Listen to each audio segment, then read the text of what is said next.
오늘 우리에게 주신 하나님의 말씀은 사도행전 5장 1절부터 11절까지의 말씀입니다.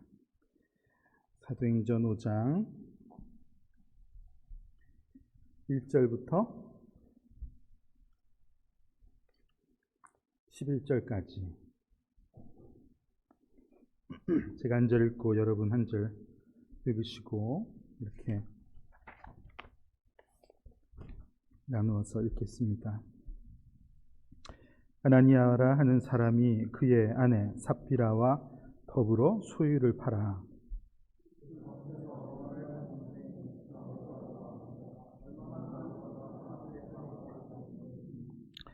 베드로가 이르되 아나니아야 어찌하여 사단이 내 마음에 가득하여 내가 성령을 속이고 땅값 얼마를 감추었느냐.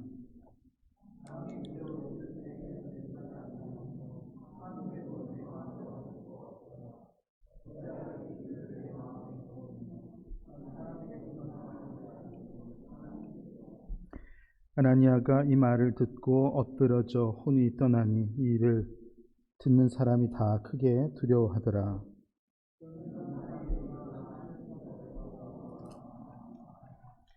세 시간쯤 지나 그의 아내가 그 일어난 일을 알지 못하고 들어오니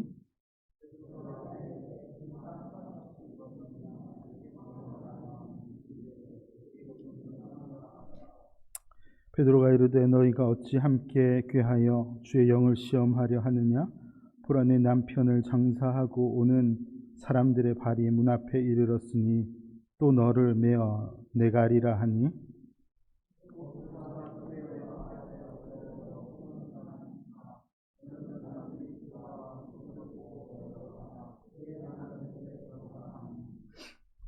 온 교회와 이 일을 듣는 사람들이 다 크게 두려워하니라. 아멘.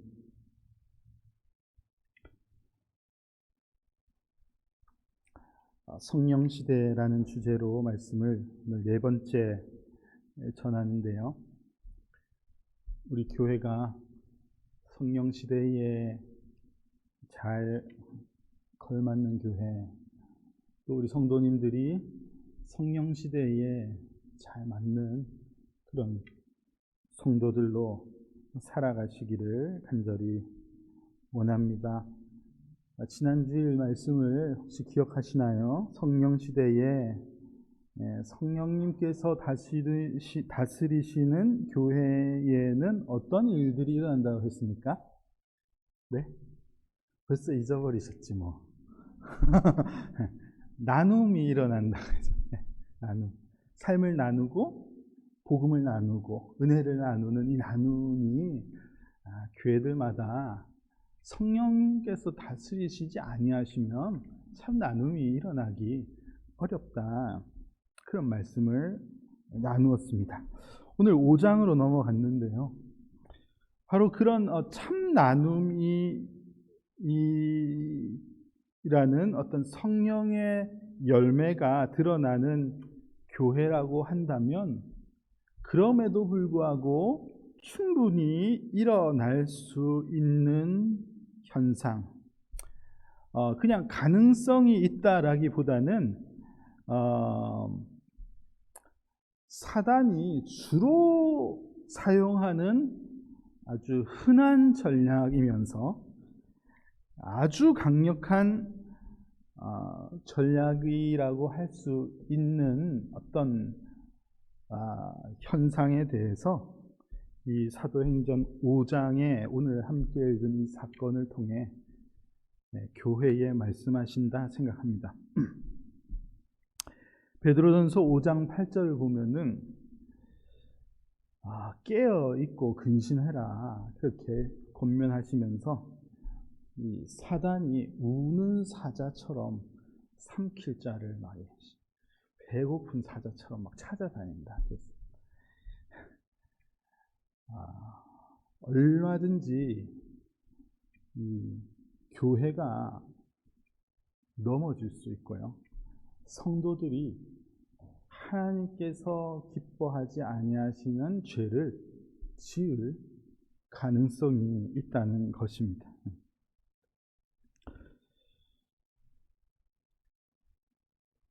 오늘 이 함께 읽은 이 사건에 대해서 여러분들도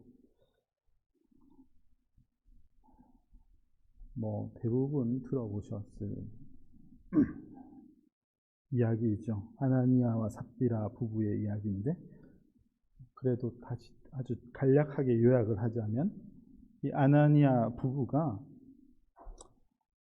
그들이 가지고 있던 소유를 팔은 것 같아요. 땅을 팔았는지 집을 팔았는지 잘 모르겠지만 큰 거 하나 팔은 것 같습니다. 큰 거 팔아가지고 그 판 것에 전체 금액을 다 가져오지 않고 일부를 사도들에게, 교회에게 내어놓은 것이죠. 그런데 전부 다 내지 않고 일부가 자기 주머니에 들어간 것에 대해서 설명하고 있고요. 그래서 이 아나니아 남편이 먼저 이 일의 결과로 징계를 받아 죽는 일이 나오고, 그 다음에 아내 삽비라도 이것이 전부입니다 라고 대답한 것에 대해 징계를 받는 이 사건이 사도행전 5장에 기록되어 있습니다. 무서운 일이죠. 무서운 일. 회개망측한 일입니다. 안 그렇습니까? 사람이 죽어나갔단 말이에요. 사람이.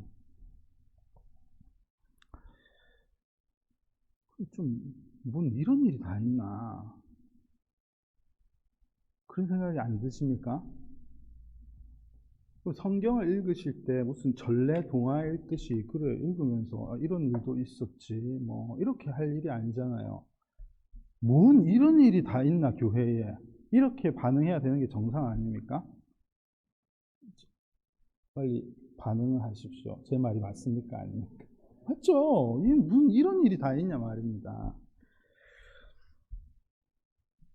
그냥 이 내용의 뉘앙스를 보면은 아나니아와 삽비라가 전부를 안 내어놓고 좀 가져갔죠. 가져갔지만 이 교회의 분위기를 봐서 가져간 것이 작고 내놓은 것이 많았을 것 같아요. 딱 봐도.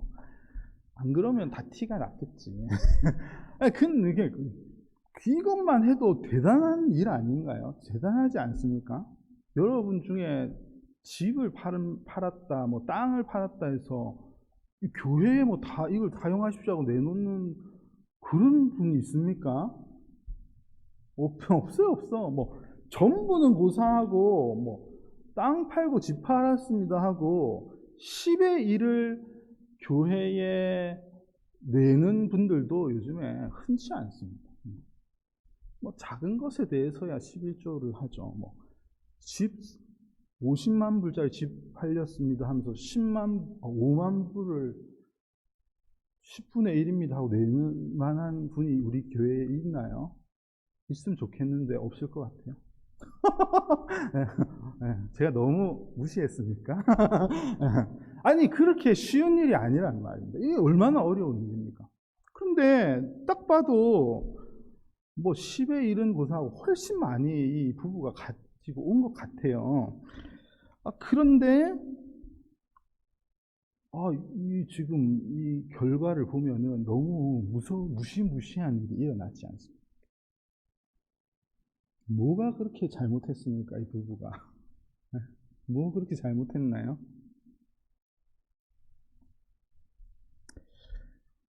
이 아나니아와 삽비라 부부의 이야기를 잘하면서 저도 많이 들었던 것 같습니다. 교회 학교에서 많이 들었던 기억이 나는데요.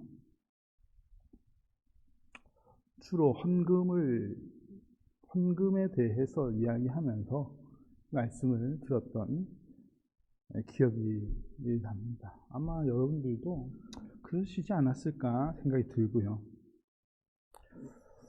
요즘에는 이 본문을 가지고 헌금 얘기했다가는 큰일 날 것 같죠. 그런 분이 있는지 잘 모르겠습니다.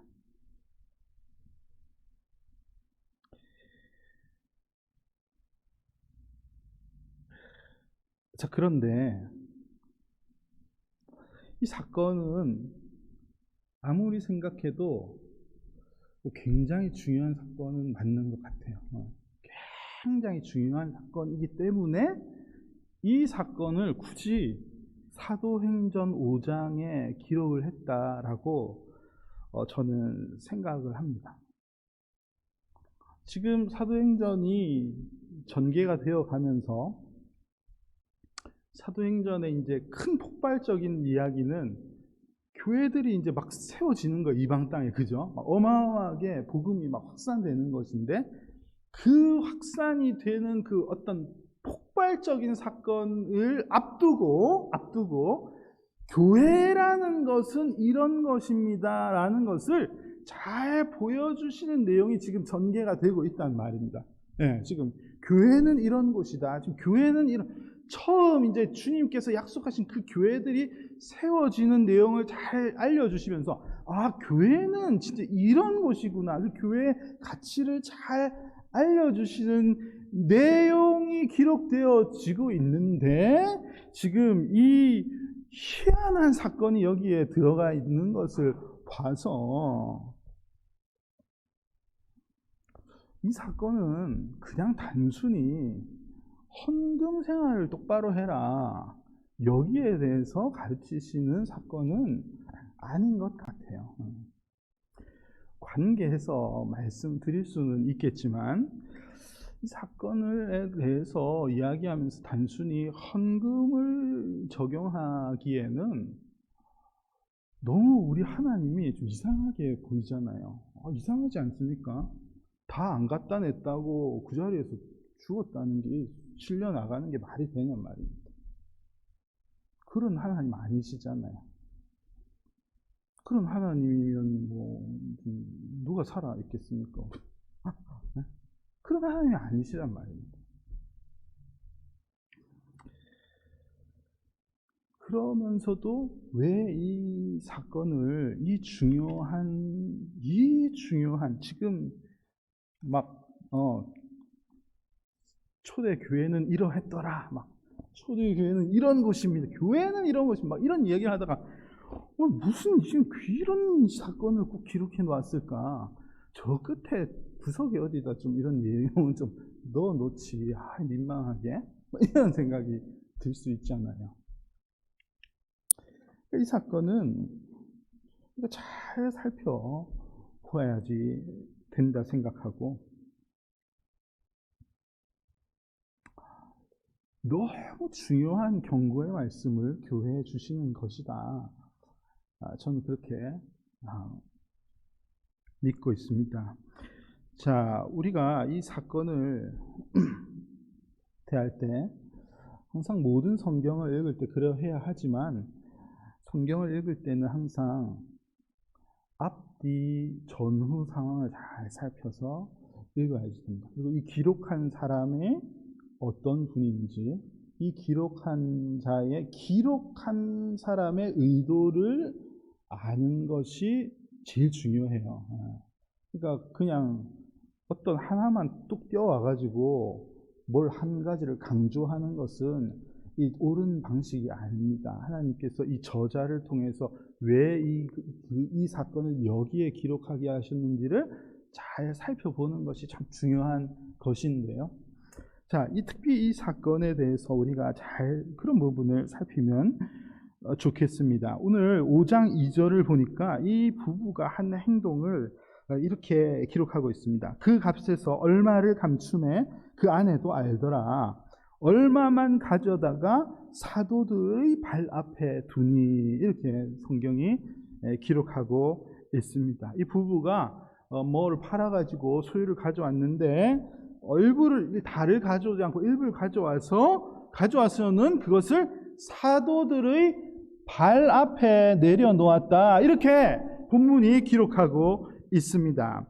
여기에 보면 사도들의 발 앞에 두었다, 이 표현이 나오고 있는데요. 이 표현은 공교롭게도 이 사건이 일어나기 바로 전 4장 마지막에 보면은 똑같은 표현이 2번이나 등장하고 있습니다. 4장 34절과 35절을 보면요. 네, 보십시오.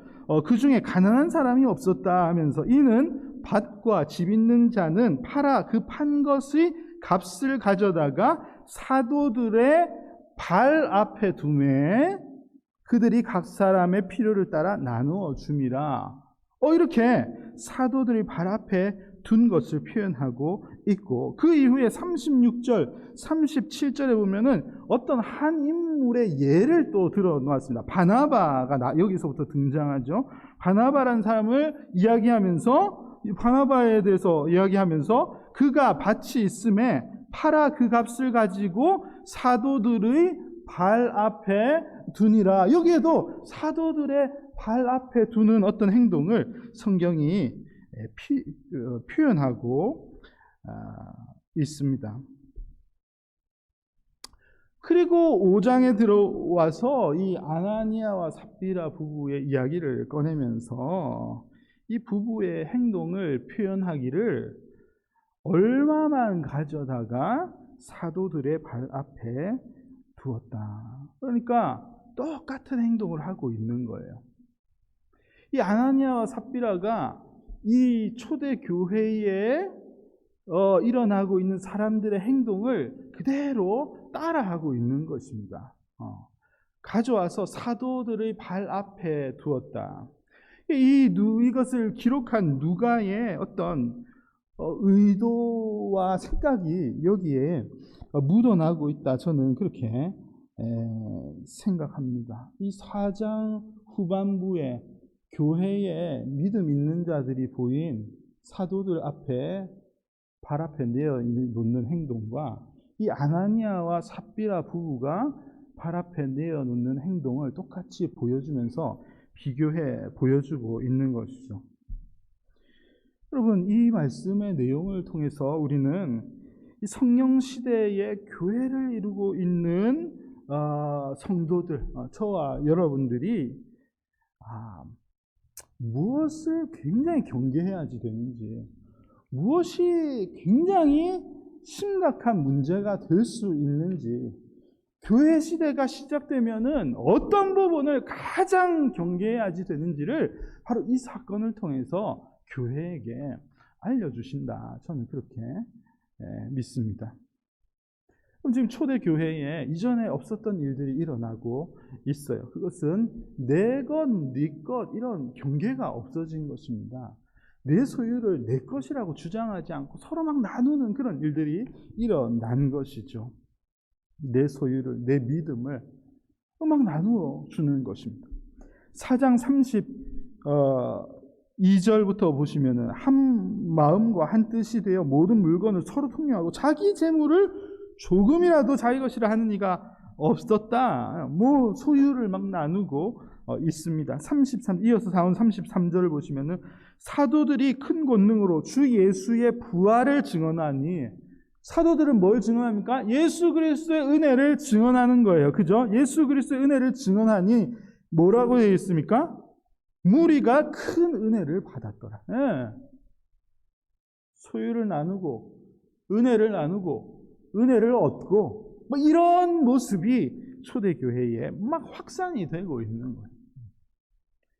그리스도인이라고 불리우는 이들의 행동들이 막 나타나는데, 교회라는 그룹 안에 들어있는 사람들이 말씀을 나누고 사도들이 말씀 나누면 은혜를 받았다 그렇게 표현합니다. 은혜를 받았으니 내 것을 내어놓겠습니다. 삶을 나누고 이런 일들이 막 희한하게 막 일어나고 있는 거예요. 그런데 5장에 들어와서 소개하고 있는 이 아나니아와 삽비라 말씀을 읽어보면은 이들도 똑같은 행동을 하고 있습니다. 똑같이 사도들의 발 앞에 돈뭉치를 내려놓았겠죠.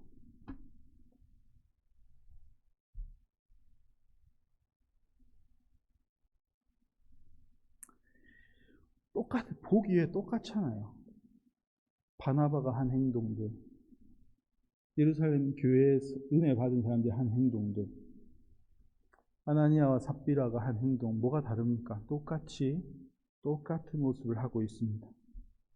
그런데 오늘 본문을 읽어보면은 똑같은 행동이지만 3절에서는 이 부부에 대해서 성령을 속이는 행동이다. 4절에서는 사람을 속인 것이 아니라 하나님을 속인 것이다. 9절에서는 주의 영을 시험한 행동이다. 어마어마하게 정죄하고 있습니다.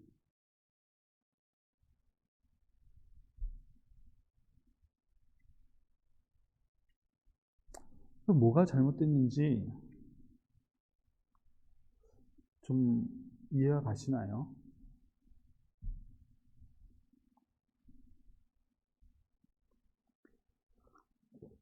여러분, 오늘 이 사건은요, 교회라는 아주 특수한 공동체에만 일어날 수 있는 그런 부분을 지적하시는 거예요. 교회에서만 드러날 수 있는, 교회에서만 그러니까 넘어질 수 있는 그런 죄에 대해서 명확하게 알려주시는 이야기이죠. 그래서 이 내용을 그냥 세상 사람들이 그냥 읽으면은요, 이해가 안 갈 겁니다. 뭐 때문에 이렇게 혼을 내시나? 뭐 때문에 이렇게 징계를 받지? 이해가 안 가는 게 맞죠. 교회는 특별한 곳이에요. 교회는 특별한 곳이죠. 보편적인 아무나 교회 오지 않지 않습니까? 여러분들 특별히 맘먹고 오신 분들 아니에요? 교회는 그냥 보편적인 공동체가 아니잖아요. 교회는 특수성을 가지고 있는데, 교회의 특수성의 핵심적인 것은 뭐냐면은 믿음입니다. 믿음이라는 것을 계속 이야기하죠. 믿음의 공동체가 교회입니다. 믿음이 있는 자들이 모이기로 했고, 모여서 믿음을 전하기로 작정한 사람들이죠.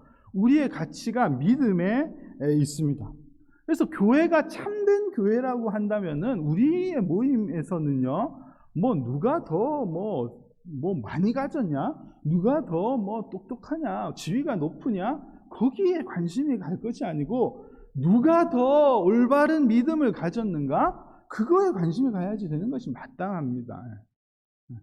누가 어떤 믿음이 작은 자는 누구이며 믿음이 강한 자는 누구인지, 이런 것에 대해서 우리의 관심이 가야지 되는 것이 올바른 교회의 모습인 것이죠. 자, 그런데 문제가 한 가지 있는데요. 뭐가 문제냐 하면은, 우리는 믿음의 공동체이지만 이 믿음이라는 것이 눈에 보이지가 않아요. 그럼 믿음을 어떻게 측정을 합니까? 믿음을 우리는 매일 말하고 믿음을 강조하지만 믿음이 보이지를 않습니다. 보이지를 않아요.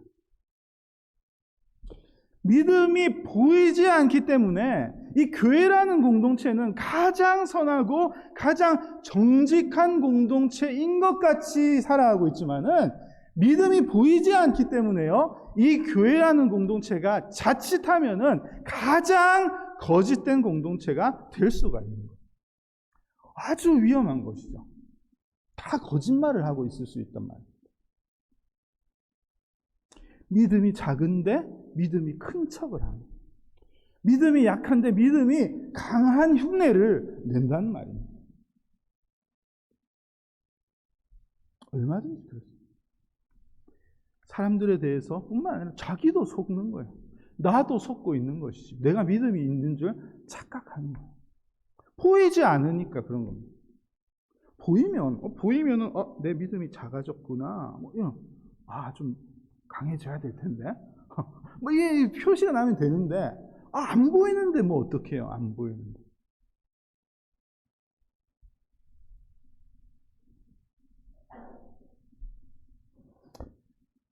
여러분, 오늘 이 사건은요, 믿음을 늘 말하는 우리 성도들에게 있어서 가장 쉽게 넘어질 수 있는, 교회가 저지를 수 있는 가장 보편적인 그런 죄에 관해서 엄중하게 경고하시는 그런 사건임을 우리가 잘 받아들여야지 되겠습니다. 여러분, 옆 사람의 믿음이 보입니까? 우린 보이지 않아요. 안 보입니까? 저는 여러분들의 믿음의 크기를 볼 수가 없습니다. 우리 믿음의 상태를 아시는 분이 한 분 계시니 하나님이 아실 거예요. 그렇기 때문에 내가 믿음이 없는데 있는 척을 해도요, 사실 우린 서로 간에 믿음을 측정할 수 있는 방법이 없기 때문에 내가 어떤 행동을 한 거에 대해서 니 왜 믿음 없는데 믿음 있는 행동을 했냐 이렇게 말할 수가 없습니다. 확인할 수가 없는데, 그러니까 저에 대해서 죄를 짓는 게 아니에요. 누가 저한테 믿음이 없는데 행동을 했다고 해서 저에 대해서 죄를 짓는 게 아니에요. 그런데 믿음을 보시는 분은 오직 하나님이시기 때문에 내가 믿음이 없는데 믿음 있는 척하는 행동은 하나님 앞에 죄를 짓는 거예요. 그래서 오늘 본문은 이것이 성령님을 속이는 것이다, 하나님을 속이는 것이다, 이렇게 엄중하게 말씀하시는 겁니다.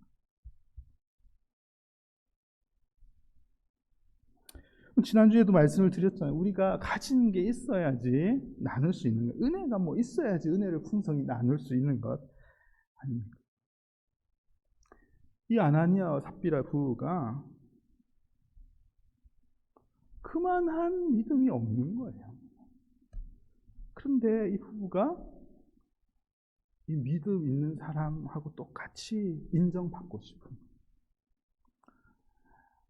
저 사람처럼 믿음 있는 사람처럼 인정을 받고 싶어요. 그래서 똑같은 행동을 따라 하고 있는 거죠. 그럼 그런 유혹을 받으셨고 그런 적은 없으십니까? 여러분들은? 은혜가 충만한 사람처럼 보이고 싶은 거죠. 적어도 내가 신앙생활을 이렇게 오래 하고 있는데 아직도 연약한 사람처럼 보이고 싶지가 않은 거예요. 늘 하나님께서 날 다스리는 척을 하는 거죠. 늘 하나님께서 나에게 말씀하시는 것을 내가 듣는 것처럼 행동하는 겁니다. 굉장히 영적이고 굉장히 깨어있는 사람인 척하면서 교회 생활을 하는 거예요. 이게 얼마나 하나님께서 기뻐하시지 않는 죄인지를 이 사건을 통해서 교회에 경고하고 있습니다.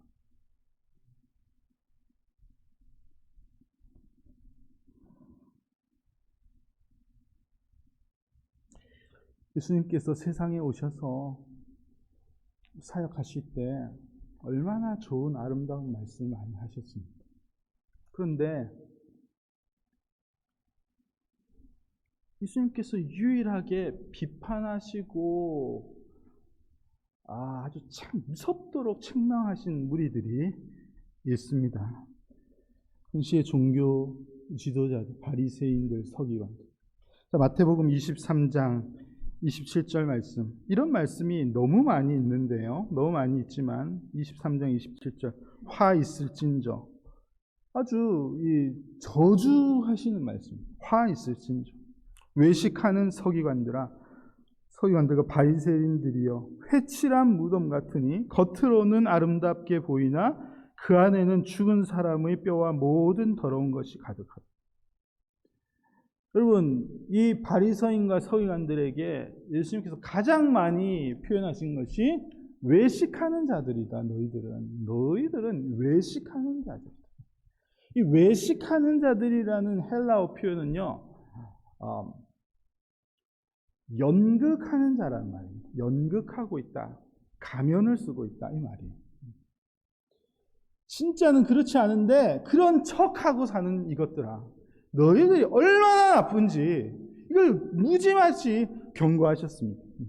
얼마나 이들의 가식을 싫어하셨는지 예수님께서 그들은 회칠한 무덤 같다.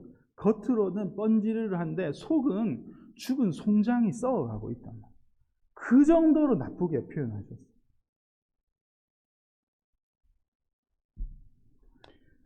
여러분, 예수님께서 회칠한 무덤 같다, 이 가식적인 인간들을 하시는 것을 여러분 무슨 다른 종교인들, 이방 사람들, 저기 헛된 신을 섬기는 그 민족들에게 외치지 않으셨어요.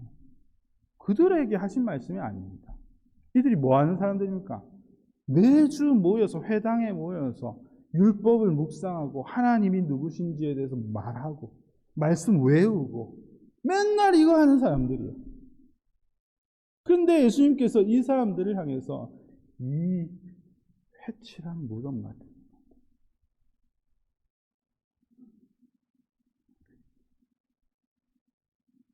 진짜 내 모습을 드러내지 않고 가면을 쓰고 하나님의 이름을 입에 올리는 인간들에 대해서 얼마나 엄중히 경고하셨는지 몰라요.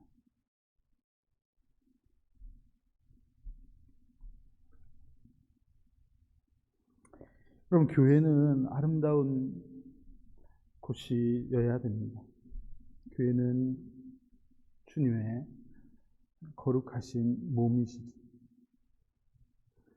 교회는 아름다운 천국의 모형이 되어야 함이 맞습니다. 그런데 다 거짓말하는 사람들이 모여 있다면 이 꼴이 어떻게 되겠습니까?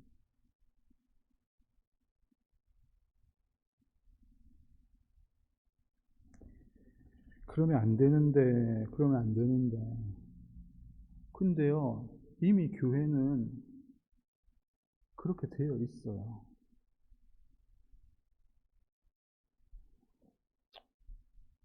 세상에서 교회를 바라보는 기독교에 대해서 어떻게 생각하냐? 항상 올라오는 것이 가식적이다, 이중적이다. 이거 아닌가요?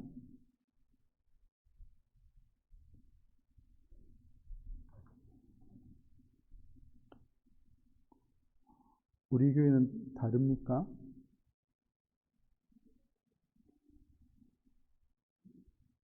전 별로 다르지 않다 생각합니다.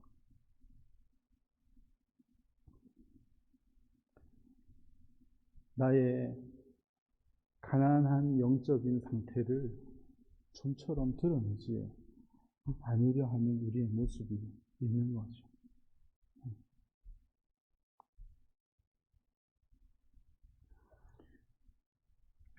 나눠줄 만한 풍성한 은혜가 내 안에 없는데 그냥 있는 것처럼 그렇지 않습니까? 그런데 이렇게 없어도 있는 척을 하고 싶죠. 할 수도 있어요. 사람이 그럴 수 있어요.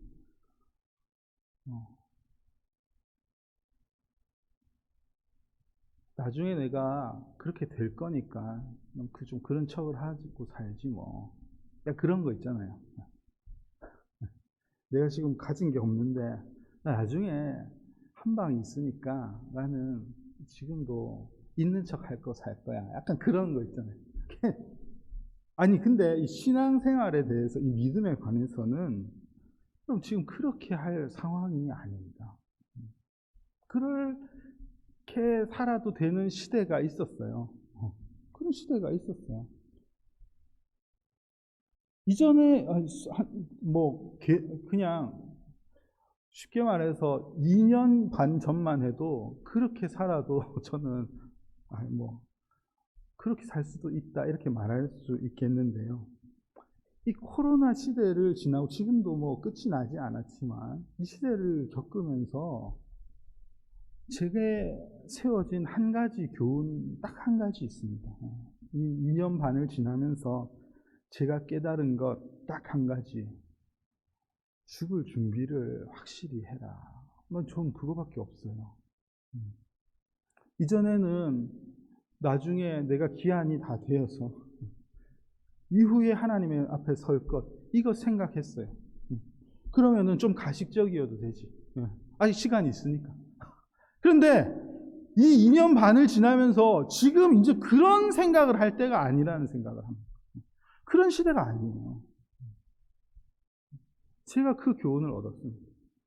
아침 저녁으로 당뇨 약을 먹고 있는 이 정 목사야, 정신 똑바로 차려라. 당뇨 환자는 한방이더라. 와, 진짜 언제 하나님께서 날 부르실지 모른다는 생각을 가지고 이제는 그렇게 살아요. 나중에 괜찮아질 거니까 괜찮은 척 하면서, 은혜 받은 척 하면서, 풍성한 척 하면서, 그럴 상황이 아니에요. 여러분 아니라 할 수 있습니까? 다 우리 똑같은 입장 아닙니까? 믿음 없는데 있는 척, 행복하지 않은데 행복한 척, 공허한데 공허하지 않은 척, 그런 흉내를 낼 상황이 아니란 말이에요. 그럼 보이지 않는 나의 내면을 믿음을 보시는 하나님 앞에서 우리가 살아야 되겠습니다. 오늘 이 말씀이 전달해 주시는 이 죄는 성도라는 이들이라면은 정말 누구나 걸릴 수 있는 죄예요. 누구나 걸릴 수 있는 병이란 말입니다. 너무 흔한 이 성도들만이 가질 수 있는 특별하면서 보편적인 병, 그게 오늘 본문에 기록되어 있는 말씀이 경고하시는 병입니다.